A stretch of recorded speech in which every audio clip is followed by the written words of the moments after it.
अब्दुल वाहिद खान सरपंच प्रहलादपुर ग्राम पंचायत। देखु आम अंचल बहुत शांतिपूर्ण अंचल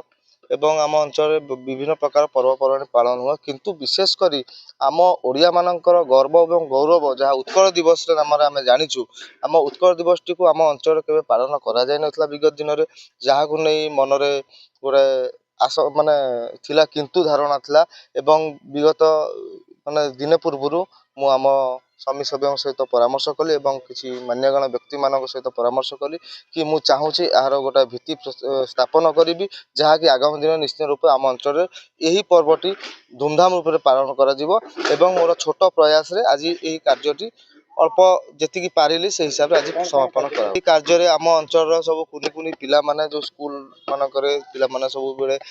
सांस्कृतिक कार्यक्रम परिवेषण कर मु चाहूँगी कि से भविष्य में आग को से बहुत बढ़ु बहुत डेवलपमेंट करूँ से नहीं गोटे सांस्कृतिक कार्यक्रम कली तत्सहित आज आम अंचल आम किशनर थानार आईआईसी दुर्गेश नंदिनी महांती जी की आज गोटे पदक पाई सम्मानित हेले निश्चित रूप यही समय आमे माने आम प्रहलादपुर ग्राम पंचायत जनसाधारण तरफ भी आमे माने संबर्धना एवं मानपत्र आमे अर्पण करूँ।